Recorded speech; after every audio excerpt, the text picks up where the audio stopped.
অস্বাভাবিক মৃত্যুর পর ময়নাতদন্ত চেয়ে প্রশাসনের দ্বারস্থ চুঁচুড়ার গৃহবধূ ইতি বিশ্বাস।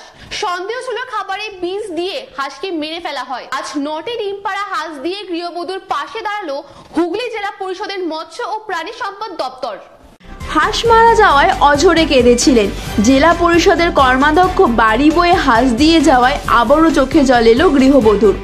ডিম পাড়া হাঁসের অস্বাভাবিক মৃত্যুর পর ময়নাতদন্ত চেয়ে প্রশাসনের দ্বারস্থ হয়েছিলেন চুঁচুড়ার গৃহবধূ। সন্দেহ ছিল খাবারে বিষ দিয়ে 3টি হাঁস মেরে ফেলার। ময়নাতদন্তের রিপোর্টের অপেক্ষায় বধূ। 9টি ডিম পাড়া হাঁস দিয়ে পাশে দাঁড়ালো হুগলি জেলা পরিষদের মৎস্য ও প্রাণী সম্পদ দপ্তর। চুঁচুড়ার সিঙ্গি বাগানের বাসিন্দা ইতি বিশ্বাসের 10টি হাঁস ছিল, যাদের ডিম বিক্রি করে সংসারের কিছু সুরাহা হতো তার। স্বামী অসুস্থ, একমাত্র ছেলের ব্লাড ক্যান্সার। স্কুলের সামনে পাঁপড় ভাজা বিক্রি করে দিন চলে তাদের, তাই হাঁসের ডিম তার কাছে সোনার মতোই অমূল্য।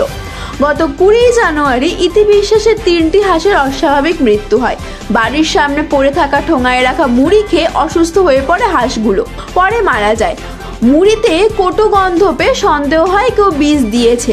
হাঁসগুলোকে যে খুন করা হয়েছে তা নিশ্চিত করতে ময়না তদন্ত চেয়ে চুঁচুড়া থানা জেলা পশু হাসপাতালে দ্বারস্থ হন ইতি বিশ্বাস।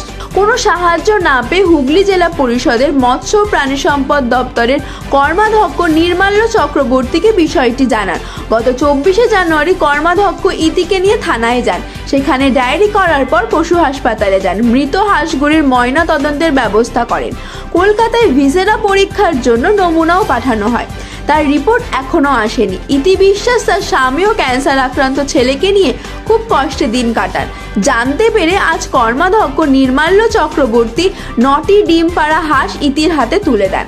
যেদিন হাঁস মারা গিয়েছিল সেদিন ছিল চোখে জল। হাঁস পেয়েও জল দেখা যায় বধূর চোখে। বধূ বলেন, কর্মাধ্যক্ষ সাহেবের জন্য আমি হাঁসের ময়না তদন্ত করাতে পেরেছি। উনি আজ আমার বাড়িতে এসে হাঁস দিয়ে গেলেন, এতে আমার খুব উপকার হবে। নির্মাল্য চক্রবর্তী জানান, যে ঘটনা হয়েছে তার হাঁসগুলোকে ফিরিয়ে দেওয়ার সামর্থ্য আমাদের নেই। ওনার অভিযোগ ছিল হাঁসগুলোকে বিষ দিয়ে মেরে ফেলা হয়েছে।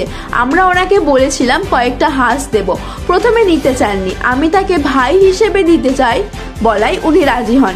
আমি খুশি যে এমন একটা পরিবার যারা অর্থনৈতিকভাবে পিছিয়ে, লেখাপড়াও জানে না, কিন্তু অদম্য মনের জোর, যা শিক্ষণীয়। কিংবা আমাদের তো ঘটনাটা ফিরিয়ে দেওয়ার মতো কোনো ক্ষমতা নেই।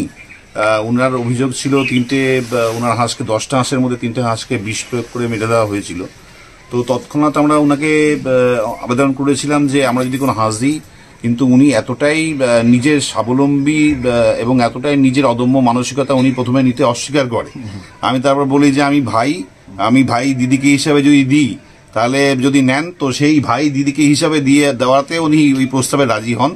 এবং আজকে আমরা সত্যি খুব খুশি যে একটা এরকম পরিবার, যে পরিবার সত্যি একদম অর্থনৈতিকভাবে খুব অর্থ কষ্টের মধ্যে আছে, এরকম উনি সেরকমভাবে লেখাপড়াও জানে না। আমি আগেও বলেছি উনি একটা দৃষ্টান্ত, যে যদি সত্যিকারের মানসিকতা রাখা যায় তাহলে অবশ্যই যে ল এবং জাস্টিস পাওয়া যায়, সেটা সত্যি উনার থেকে শিক্ষণীয়। আজকে আমরা ওই ভাই হিসাবে, আমি উনার ভাই হিসাবে আমরা উনার হাতে কিছু হাঁস তুলে দিলাম। আমি সত্যি খুব নিজেকে আজকে খুব গর্বিত মনে হচ্ছে যে উনার মতো লোকের পাশে দাঁড়াতে পেরে।